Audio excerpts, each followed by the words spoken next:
What's up, guys? Welcome to today's video. First video, reposting, starting to post again. So we're gonna start this video with the new car, 240. Not this one. This was a whole project I did before, but I deleted all those videos, so we could run through this car another day. But I got my first S14, my fourth 240, but my first S14. I always wanted an S14. We're starting this day kinda late. Almost 9 o'clock. That's fine. So let's get this guy out of here. Pull in the S14, show you what we're working with.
Here it is in all its glory, S14 240SX. So I live in New York.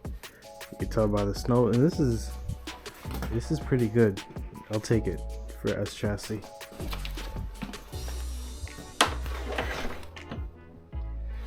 There is no rust. So usually for S chassis, the brake master cylinder would start leaking, and all that brake fluid would accumulate right over here, and that would cause some rust, but it's looking good to me. Another spot. Battery tray. I'll take this out, we can tell. What we're gonna do tonight is pull this engine out, right? So we have goals for this, and it's not gonna be made with this KA. KA is a good motor. I used it in my other car, but this guy gotta come out. I haven't taken one of these engines out in a long time, so we're gonna give it some persuasion if we can't get it out. But we're gonna start off by taking the battery out, draining the coolant, draining fluids, disconnecting fuel, and just starting bolting stuff. Let's go.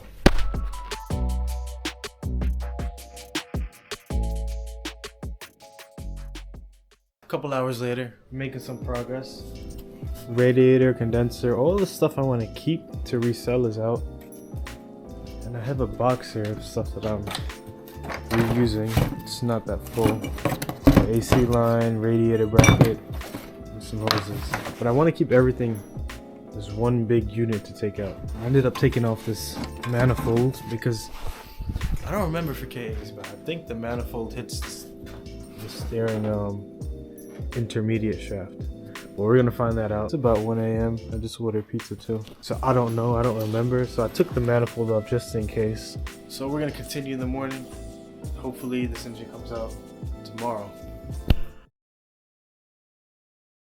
Make a drip from the night.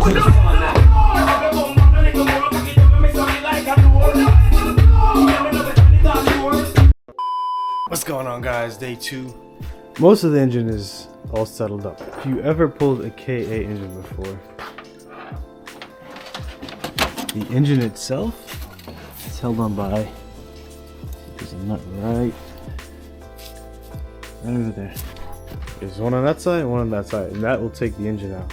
But the engine is still made to the transmission, so I'm gonna show you what we're gonna do.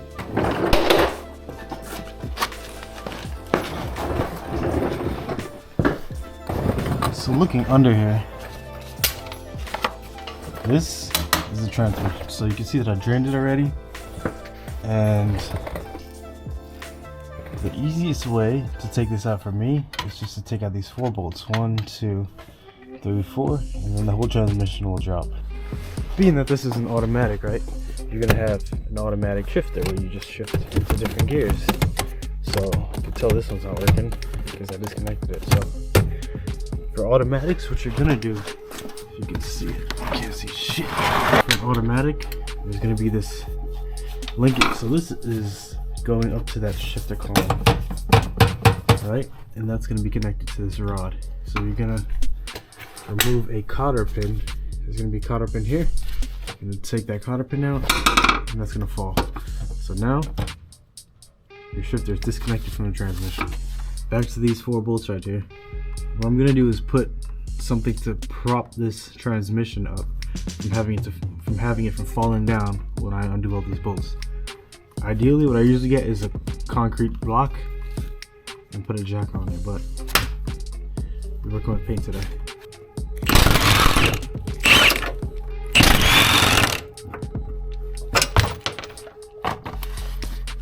See how there's a gap? All that weight just went down a little bit.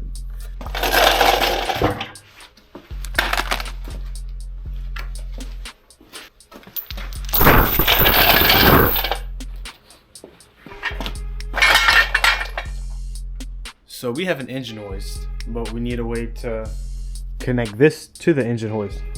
You got chains, links, and this right here. Might not use this, but I'll show you guys how it works. So this top piece is gonna attach to the hoist. You're gonna put one connection point to the front, another connection point to the back. And then as you rotate this, it'll level out the engine how you want. So when we pull this engine, we're gonna want it to tilt like this so the transmission could clear and avoid hitting this. But as you can see, I don't care that much about the radiator support, so that's fine. Ideally, we're not going to be using this because I don't know if we'll have enough clearance to clear this engine. I might have to take it off the jack stand, but we'll figure that out as we go.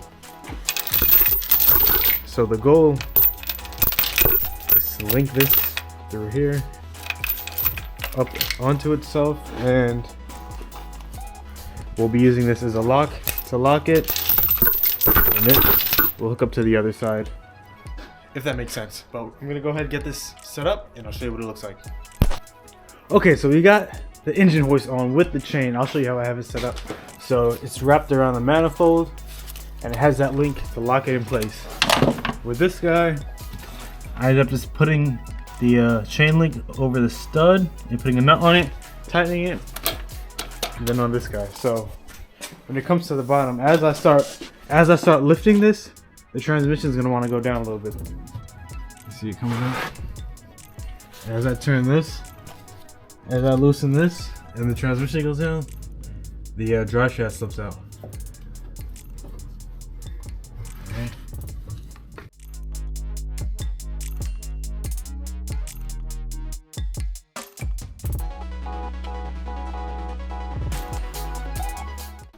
Engine is out.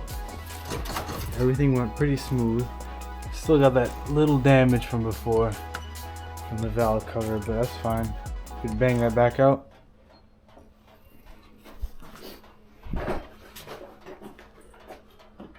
Shit. So one thing was I did drain the transmission fluid. I didn't drain all of it, so it did make a mess everywhere. But that's fine. And I also forgot to put back the oil drain plug. That shit started going everywhere. Well, that's fine. Don't care. Hold on.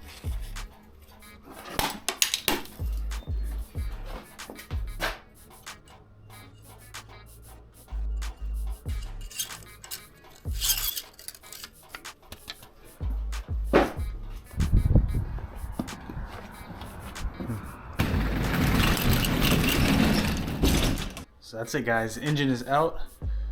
I got some work to do. Gotta clean up all this ATF. Don't forget to like, comment, and subscribe. Peace.